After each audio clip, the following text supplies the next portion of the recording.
أعوذ بالله من الشيطان الرجيم بسم الله الرحمن الرحيم أستغفر الله سبحان الله والحمد لله ولا إله إلا الله الله أكبر ولا حول ولا قوة إلا بالله العلي العظيم عدد خلقه ورضا نفسه وزنة عرشه ومداد كلماته اللهم صل وسلم على سيدنا محمد الشفيع المشفع خير خلق الله وعلى الأنبياء والمرسلين وآلهم وصحبهم آل الله. Àdá ọpẹ́ tí ó pọ̀ fún Ọlọ́run ọba tí a bẹ̀ kó má yọ wá ní ẹrú tí ó máa fi dodo gbà dúpẹ́ fún. Òun la fẹ́ kí gbogbo ẹ̀yin wa ó máa tọ́ sí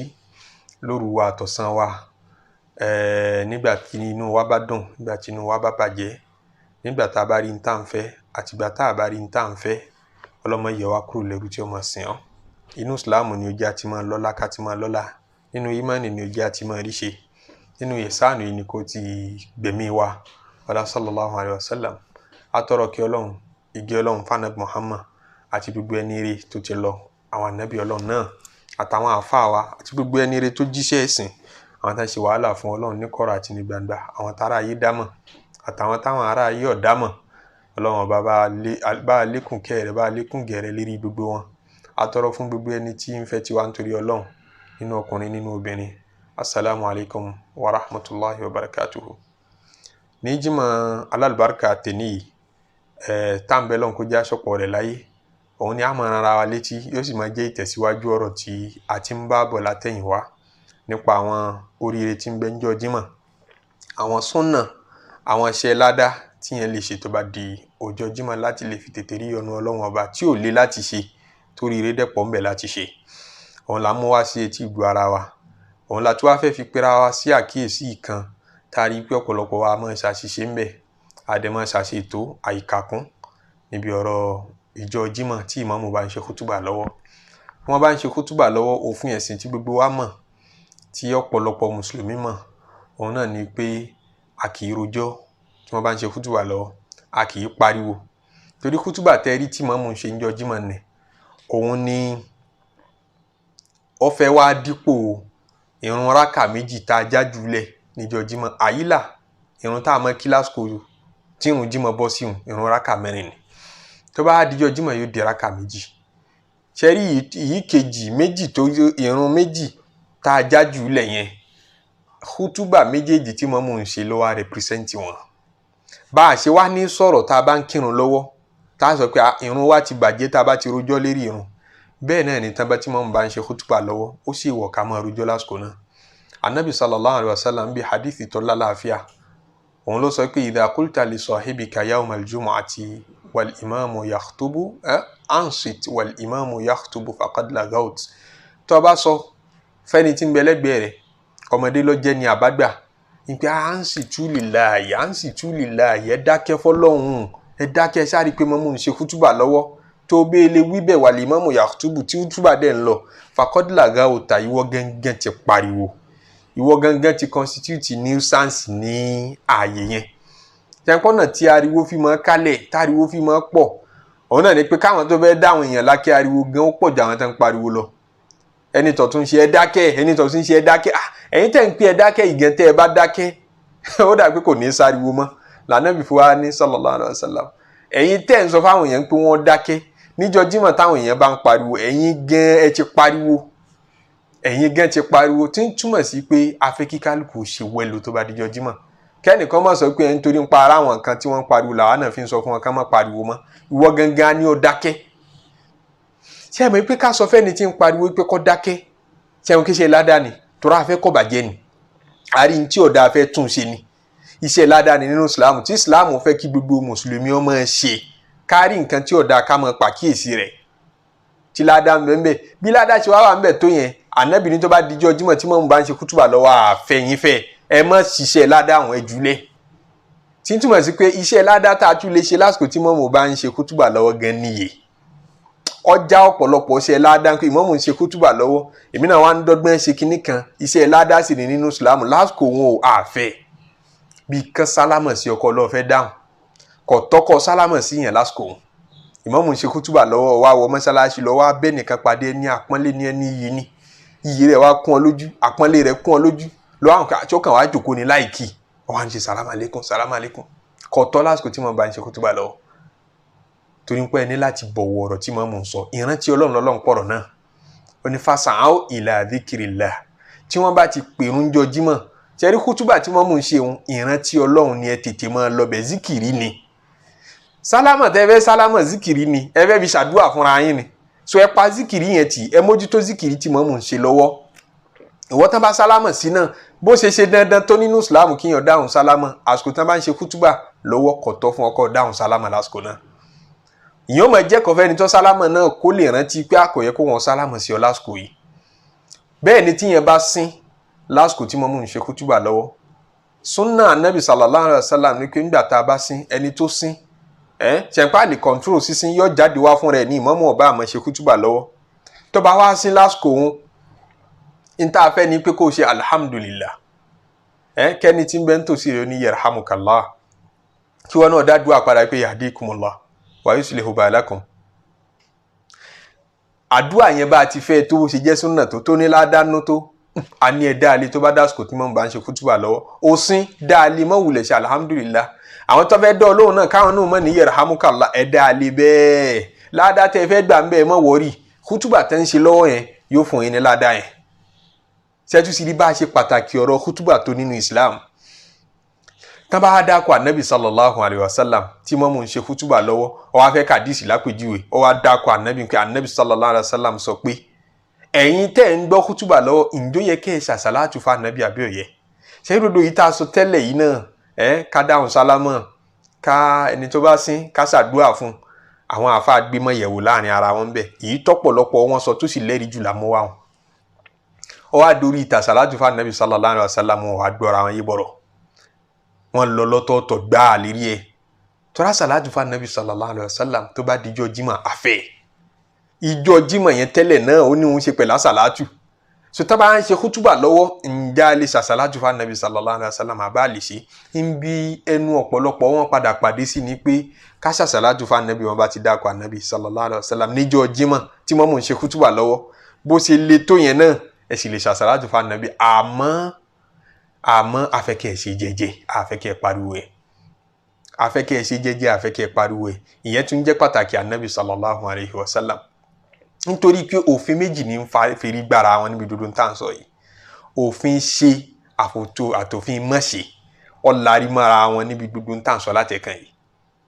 òfin mọ̀ṣe òun lòfin pé tí mọ́mù bá ń ṣe kútùbà lọ́wọ́ ẹ̀dá kódà iṣẹ́ olóore iṣẹ́ ládá àzíkìrì ẹ má ṣe lásìkò òfin má ṣe nù ẹ má ṣe nǹkan kan lásìkò ẹ fún ní full attention òfin ṣe ní pé tán bá dákọ̀ ànábì sallallahu alayhi wa sallam ẹ ṣàṣàlátù fún olúwa ló wí bẹ́ẹ̀ sallu alayhi wa sallimu taslima ẹ ṣàṣàlátù fún ànábì ní dodo ìgbà tán bá dákọ̀ mi ẹ ṣàṣàlátù fún mi òfin ṣe nìyẹn òfin má ṣe òun ló fi ń pé ẹ gbọ́dọ̀ ṣe nǹkan kan lásìkò tí mo bá ń ṣe kútùbà lọ́wọ́ ẹ gbọ́dọ̀ ṣiṣẹ́ ládàá gan pẹ̀lú kódà má lọ fẹ́ tààyàn jí ọ̀fẹ́ rán létí pé àwọn mọ̀ ń ṣe kútùbà lọ́wọ́ ọmọ tí ń pariwo èyí tó wí yẹn gan aláàfẹ́ kí wọ́n wí bó ṣe jẹ́ iṣẹ́ ládàá tó bó ṣe jẹ́ nǹkan rẹ tó ó ti wá lárí mọ́ra wọn bẹ́ẹ̀ èwo láwàá tì síwájú a ní principle nínú kéwú nínú jurisprudence pé tí n tá ń pè ní hadhuru àti amuru tí wọ́n bá lárí mara wọn ṣe àti mọ̀ṣe bá fèrè gbára wọn a máa kọ̀dámọ̀ hadhuru a máa respecti a dẹ̀ máa rìgáàdì mọ̀ṣe ju ṣe lọ lil ihtiyat nítorí àìbá mọ̀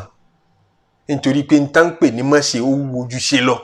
tí méjèèjì bá conflict ara wọn nínú òfin ẹ̀sìn usulul fiqh kọ́ wa pé n tá máa kọ̀dámọ̀ ní hadhuru àmọ́ níbi ta salatu anabi sallallahu alaihi wasallam ní ẹ̀jẹ̀ aṣọ salatu fún àmọ́ ká ṣe é lóhùn lẹ̀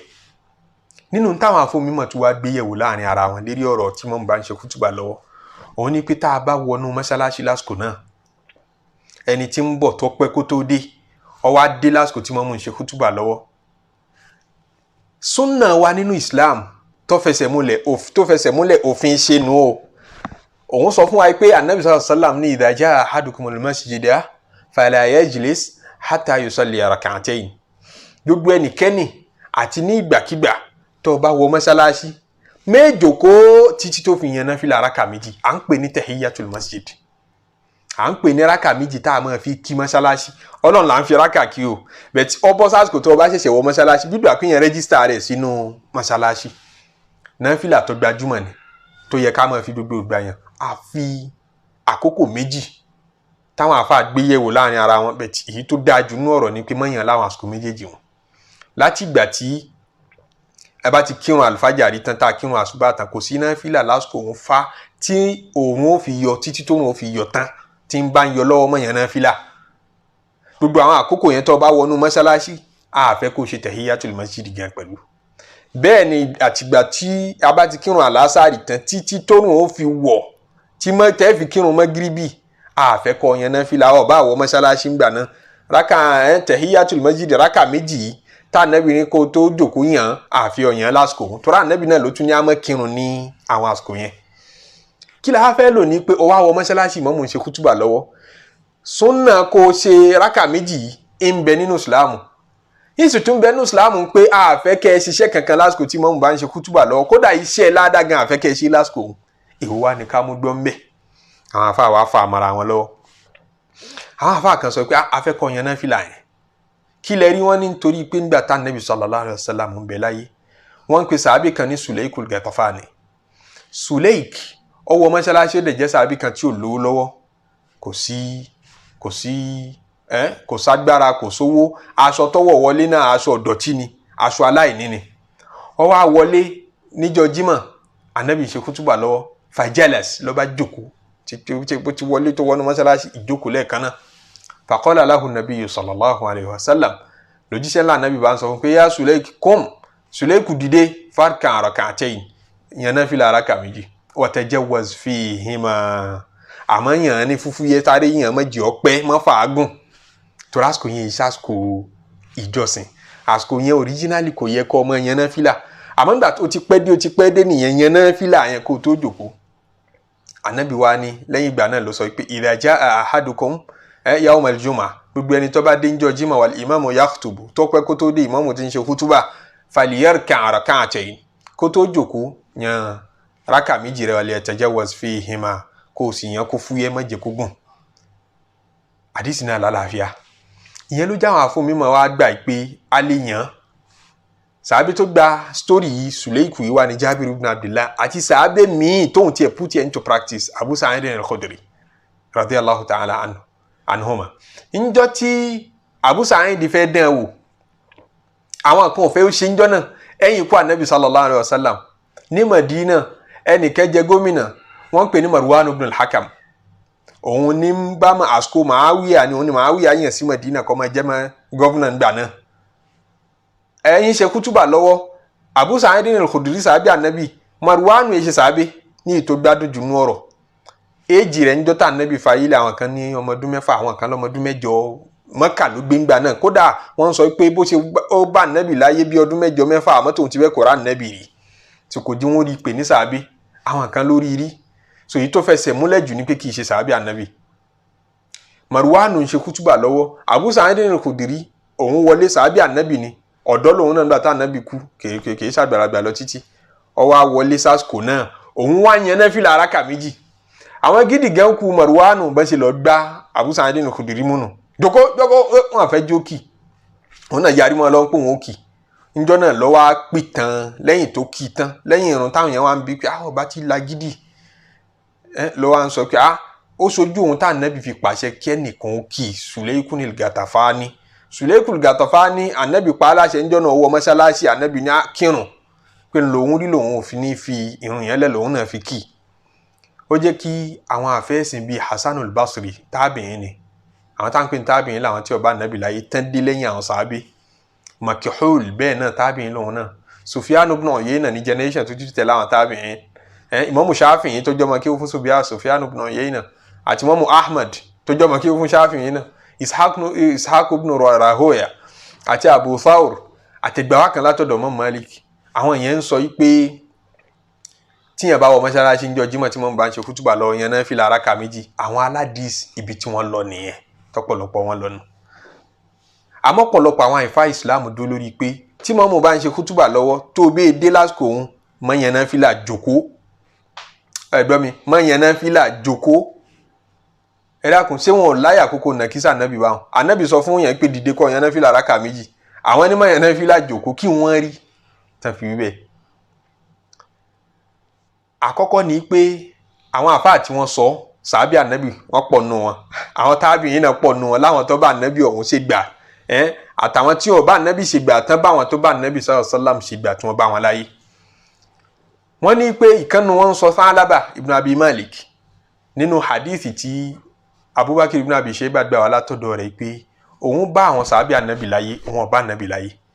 ó bá sàábì ànábì adaraktu Umar wọ́n bá Umar láyé wa Usman àti Usman òun bá sko khilafa àwọn fakana al-imamu idha kharaja yawm al-jum'ati tarakna as-salah tí mọ́mù bá ti jáde pé òun fẹ́ ṣe kútúbà níjọ́ jímọ̀ tí mọ́mù ti jáde sórí mímbàrí ó ti di pé gbogbo ò ní lè kírun mọ́ a ní lè yan náfìlà mọ́ ẹni títí ń kí tẹ́lẹ̀ tó ti wà mọ́ṣáláṣí ò yàn mọ́ ẹni tó ṣẹ̀ṣẹ̀ dé náà kò yàn torí kò specify ẹ pé sáwọn tó ti wà nínú ilé nìkan ni ò ní kírun mọ́ ni àbẹ́ni tó bá dé náà ó sọ pé kò sí ti ń jẹ́rùn mọ́ tí mọ́mù bá ti dé ajá sí pé kí mọ́mù wọ mọ́ṣáláṣí ó ti dẹ́kun gbogbo náfìlà ẹnìkan gbọdọ̀ yan náfìlà mọ́ ó ní òun bá Umaru òun bá Usmanu practice tóun bá lásìkò wọn nìyẹn yẹn ni pé àwọn ẹwòye sàbí ànábì ti ń bẹ láyé tí ń kírun lẹ́yìn Umar tí ń kírun lẹ́yìn Usmanu lásìkò khilafa wọn ìtumọ̀ ẹni pé practice táwọn jogún bá lásìkò yẹn nípa àwọn èèyàn wọn kì í kí wọn èèyàn náà fìlà nígbà tí ìmáàmù bá ti dé èyí tí ń túmọ̀ sí pé ọ̀pọ̀lọpọ̀ àwọn sàábé tí wọ́n ń dákọ̀ tán live lásìkò yìí wọ́n practice ń tẹ́ lánàbì sallallahu alaihi wasallam ní kí sùlẹ́kù yìí ó ṣe ọkùnrin sùlẹ́kù tó wọlé tó jòkó tànàbì ní yẹn náà fìlà rákà méjì èyí ṣe táwọn sàábé náà mọ practice ẹ̀ lọ lẹ́yìn ànábì bẹ́ẹ̀ tẹ́nì yìí fi wá ń sọ yìí pé mo bá Umaru mo bá Usmanu mo kírun lẹ́yìn wọn tí wọ́n bá ti dérí mímbàrí ẹnìkan kì í tú kírun mọ́ ìyẹn jẹ́rìí tó tóbi pé Ànábì sallallahu alaihi wasallam sọ fọ́kùnrin yìí kó dìde yẹn náfìlà rákà méjì tòótọ́ àmọ́ àárí káwọn èèyàn káwọn sàábì Ànábì tásìmọ́ pé wọn kì í rí ọ̀nà orí kankan mọ́ fẹ́ tẹ̀lé kí gbogbo wọn wá jùlẹ̀ ká mọ̀ di practice yẹn kọ́kọ́ mọ̀ láàrin wọn. ó fa tí Ali ibn Abi Talib wọn lọ sọ pé òun náà rí sí kíyàn ọmọ yẹn náfìlà tí mọ́mú bá ti ń ṣe kútùbà lọ́wọ́ kọ̀tọ́ Abdullahi ibn Umar òun náà ní kọ̀tọ́ Abdullahi ibn Abbas òun náà ní kíyàn ọmọ ṣe bẹ́ẹ̀ Sa'id ibn Musayyib náà ní kíyàn ọmọ ṣe bẹ́ẹ̀ Mujahid tabi'in ni Qatada tabi'in ni Ata ibn Abi Rabah tabi'in ni Urwatu ibn Zubair Uthman ibn Affan ibn Jurayj ibn Sirin Shuraihun al-Qadi Ibrahim an-Nakhai al-Imam ibn Shihab az-Zuhri al-Imam Abu Hanifa al-Imam Malik al-Imam Layth ibn Sa'd àwọn àfáà gbàgbàgbà lọ́bẹ̀ wọ́n dúró lórí pé tí mọ́mù bá ti ń ṣe kútùbà lọ́wọ́ tó bí ilé léètì tó bá jẹ́gbà àwọn ló tó dé kọ̀tọ́ fún ọ láti yan náfìlà mọ́ kí lè rí tẹ́ fi ní kọ̀tọ́ wọ́n ní generic basis generic ruling tá a ti rí tó sọ fún wa pé tí ìmámù bá ń ṣe kútùbà lọ́wọ́ kódà sí olóore gan àfi ó ṣe tí mọ́mù bá ń ṣe kútùbà lọ́wọ́ mọ́ sọ fún yẹn gan pé kó má pariwo ìyẹn náà la rí tá a fi sọ pé náfìlà gan kọ̀tọ́ lásìkò wọn ìgbà tó bá mú ọmọ lè dáhùn sálámà tó sì jẹ́ dandan náfìlà tí èèwà ṣe dandan òun ó ṣe wá tọ́ ní irú àsìkò òun wọ́n ní ṣe rí Sulaykun al-Ghatafani tá Nabi sallallahu alaihi wasallam sọ fún pé kó yan náfìlà rákà méjì wọ́n ní waqi'atu 'ayn lélẹ́yìn òun kí wọ́n ń pè ní waqi'atu 'ayn nínú usulul fiqh ní pé ìṣẹ̀lẹ̀ yìí àbí ruling yìí òfin yìí ó peculiar sí ẹni tá a gbé ilé lọ́wọ́ generic ruling kan wà ní Islam ó tọ́ fún Nabi sallallahu alaihi wasallam láti look into case ẹnìkan kọ́ wá wò pé okay in your own case kò apply sí ọ ìwọ lè ṣe kinní yìí bó fẹ́ wẹ́ pé ọ̀pọ̀lọpọ̀ ò lè ṣe àwọn ìyókù ò lè ṣe àmọ́ wọ afẹ́ kó o ṣe nítorí ìdí pàtàkì kan tó lọ́hùn fi hàn Nabi lásìkò yẹn wọ́n ní waqi'atu 'aynin ni ẹlòmíì ò ní dé lẹ́yìn kó wá fi rú ara rẹ̀ wé ẹni yẹn kó ní ṣe bá Nabi ní lágbájó ṣe èmi náà fẹ́ ṣe lè ṣe kìyàsí lérí ẹ̀ mọ́ so waqi'atu 'aynin nírú ẹ̀ máa wà nínú ṣẹ̀ríà irú irda'ul kabiri náà àwọn àfọwọ́ sọ pé waqi'atu 'aynin ni àgbàlagbà tá a fẹ́ fún lọ́mú tá a gbà pé tá a bá ti fún lọ́mú ó ti tọ́ kí n tẹ́ni tó ṣe wà ti fẹ́ra wọn ó ti dèwọ̀ fún àwọn méjèèjì náà ẹjọ́ pọ̀ lérí ẹ̀ wọn ni waqi'atu sàábí tá Nabi fún ní advice yẹn nìkan ló ní ìdájọ́ òun pé lè generalize ẹ̀ ọkùnrin yẹn wọ́n ní tó ṣe ní pé nítorí akúkúrí wá ari nínú ẹgbàá wà díìsì ìtàn bó ṣe wọnú mọ́sálásí ńjọ́ náà pé rọ́jà àrọ́júló fi hayhatin badhatin ó wọlé mọ́sálásí ìrísí rẹ̀ ìrísí tálíkà paraku ni ìyẹn l'Ànábì sallallahu alaihi wasallam rí Ànábì bó ṣe wá wọlé Ànábì ní ìyẹn náà fìlà rákà méjì Ànábì wá ń sọ̀rọ̀ nípa pàtàkì sàárà wa hadda an-nas ala sadaqa ń sọ̀rọ̀ nípa pàtàkì sàárà ẹ bá wo nǹkan o Ànábì wá ń sọ lẹ́yìn ìrun pé mo fẹ́ káwọn èèyàn orí bó ṣe rí ìmúra rẹ̀ yìí àti bí situation rẹ̀ ṣe rí mo fi ní ọyàn náà fìlà rákà méjì ńgbà tí ń ṣe kútùbà lọ́wọ́ ká lè rẹ́ni tí ó ṣe sàárà fún ọ ṣe ti rí i pé ó ní reason tá Ànábì fi ní ọyàn náà fìlà ọjọ́ náà ìyẹn ló já mọ́ pé kìí ṣe ń ta lè generalize pé obìnrin tó bá ti wọ mọ́sálásí ń jọ jímọ̀ tí wọ́n bá ń ṣe kútùbà lọ́wọ́ kóun náà mọ̀ ìyẹn náà fìlà ẹlẹ́ẹ̀kejì ni pé nígbà tó yan náà fìlà ọ̀hún tán Ibn Hibban nínú ẹ̀gbá wa tí ẹ̀ ń sọ wípé Ànábì wa sọ fún wípé la ta'udanna limithli hadha Suleiku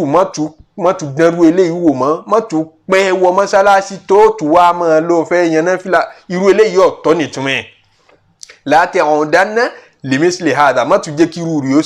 kó tún repeat mọ́ ó jẹ́ ó tún yé wa pé ìpìlẹ̀ṣẹ̀ sí òfin yẹn Ànábì ò kúrò lórí ẹ̀ pé kò yẹ kí èèyàn ọmọ yan náà fìlà tí mo ń bá ń ṣe kútùbà lọ. ẹlẹ́ẹ̀kẹta ọ̀rọ̀ tún ni pé tá a bá sọ pé káwọn èèyàn ọmọ yan náà fìlà nígbà tí mo ń bá ń ṣe kútùbà lọ́wọ́ ó ti larí mọ́ ìpìlẹ̀ òfin tó sọ fún wa pé tí mo ń bá ń ṣe kútùbà lọ́wọ́ ká dájú kọ́. wa idha quri'a al-Qur'anu fastami'u lahu wa ansitu wa tarakuka qa'iman tọ́lọ̀ ń sọ nínú suratul Jum'ah pé tán bá ti rí nǹkan eré wọ́n lọ mójú téré wọ́n fi wà Ànábì ilẹ̀ lérí ìdúró tó ti ń ṣe kútùbà a fẹ́ kí kálukú fún mọ́mù ní 100% attention ó lè dìde kó ló fẹ́ kírun kó o sì rí bí pay ìmọ̀mù ní 100% attention rẹ̀ torí pé ìrun fún rẹ̀ a fẹ́ ká attention rẹ̀ wà lérí ẹ̀ kútùbà a fẹ́ ká attention rẹ̀ wà lérí ẹ̀ bó ló ṣe fẹ́ pín attention méjì wọ́n ní torí bẹ́ẹ̀ o wọ́n á béèrè lọ́wọ́ Abdullahi ibn Abbas ní pé kéèyàn máa dìde kí ṣe náfìlà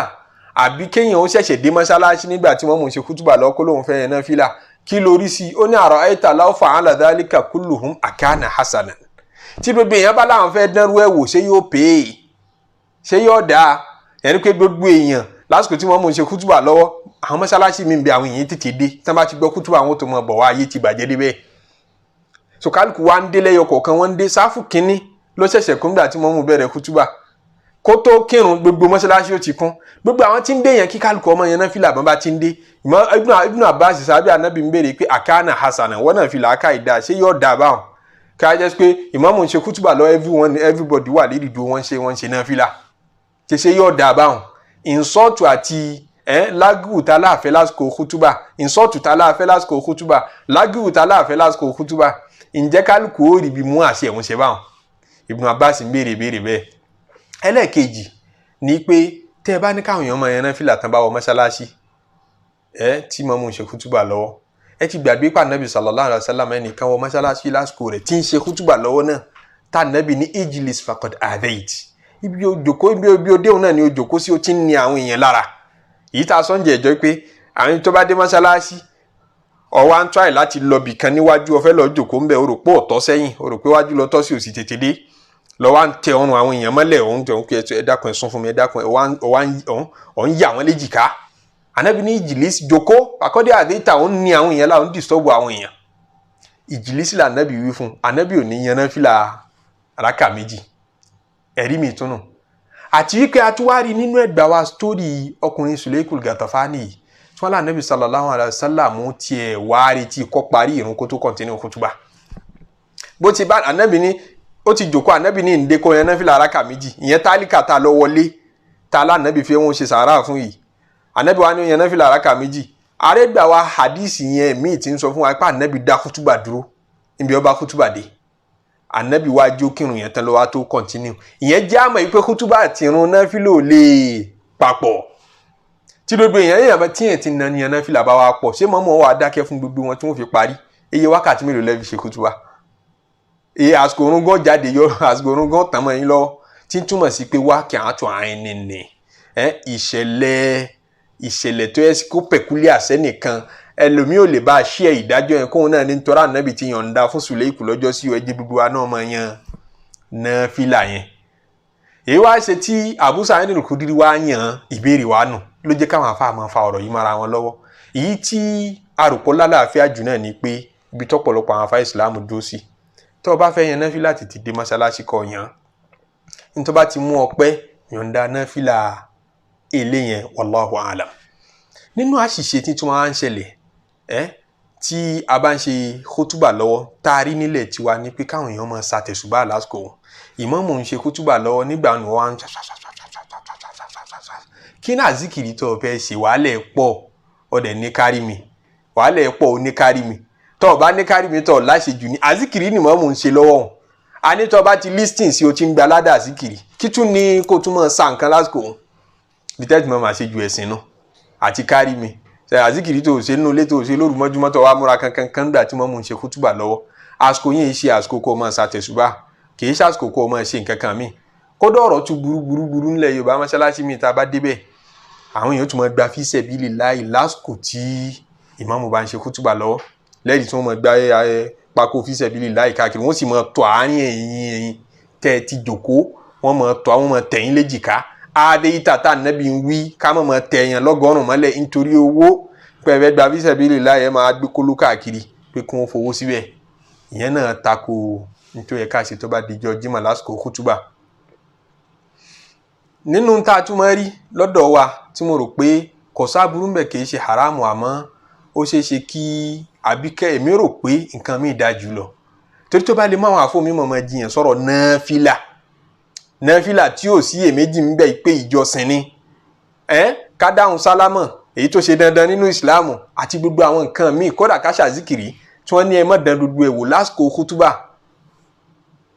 kí mọ́mù máa ṣe kútúbà lọ́wọ́ ìmọ̀mù tó gbọ́ Yorùbá kọ́ wá nídìí ẹnìkan láti ṣẹ̀ṣẹ̀ yóò wá ṣe kútúbà náà lárúbáwá ẹnìkan ní láti wá tú sí Yorùbá kí lè tí mọ́mù ọba wa sọ Yorùbá directly tó ẹni tí ń tú sí Yorùbá yẹn ń ṣe lágíwù àfàìmọ̀ kọ́ mọ̀ jẹ́ sí pé ń ṣe lágíwù so kìí ṣe ń pé haramu lápẹ̀rú ẹ̀ nítorí fi maslahatil kútúbà náà ni bí ọ̀rọ̀ sísọ lérí irun tí ó bá túnrun ṣe tí ò ní jẹ́rùn ó bàjẹ́ wọn ni kò sáburú kẹ́ ẹ sọ bóyá yìí tá a fẹ́ sọ fi rán mọ́mù létí kí ó tún sì ké àbí ó sì rún kí a fẹ́ ṣàlàyé fún báwọn sàhábà nàbì ridwanullahi alaihim sí sọ fún nàbì náà níjọ́ tó ṣe mistake lérí irun ọ̀rọ̀ tí ó bá túnrun ṣe tí ò ní pọ̀ jù ó máa tọ́ nínú lérí irun sọ̀rọ̀ tí ó bá tún kútúbà náà ṣe pé kútúbà yìí lárúbá la fi ń ṣe bóyá lárúbá lẹni tó àlejò tó ṣe kútúbà fún wa àwọn èèyàn onímọ̀ túmọ̀ ń ti ń wí ká máa ṣe kútúbà lárabíkì káwọn èèyàn mọ̀mọ̀ túmọ̀ ẹ̀ ó kù díẹ̀ dóòun lopinion mọ́ Malik bẹ̀tẹ̀ àwọn àfáà mi lopinion mi pé hàn tó bá jáwọn èèyàn tí ò gbọ́ lárúbáwá ẹ ṣe ẹ lè fi èdè míì ṣe kútúbà fún wọn kò sáburú ńbẹ̀ àmọ́ ìta ń sọ yìí ni pé ẹni tí ń ṣe kútúbà gan elédè wa ni àwa tí ń ṣe fún elédè rẹ̀ ni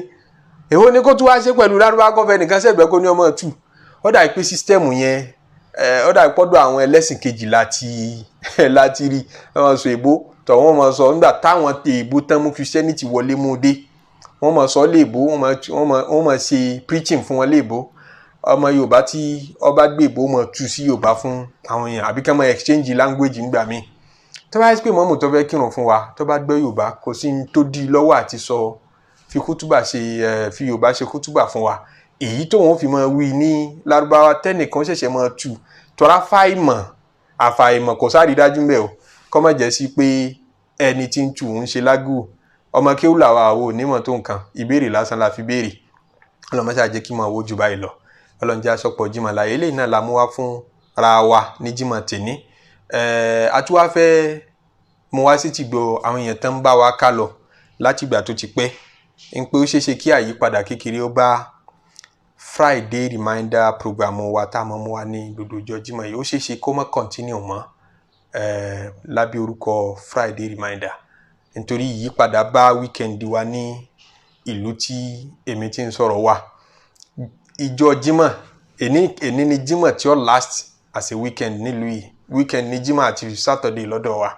so ó fún mi láyè láti máa ráyè ìjọ Jímọ̀ láti máa mú reminder wa kò síbi iṣẹ́ kò sí ń pàǹjì lọ bí iṣẹ́ láàárọ̀ ọjọ́ Jímọ̀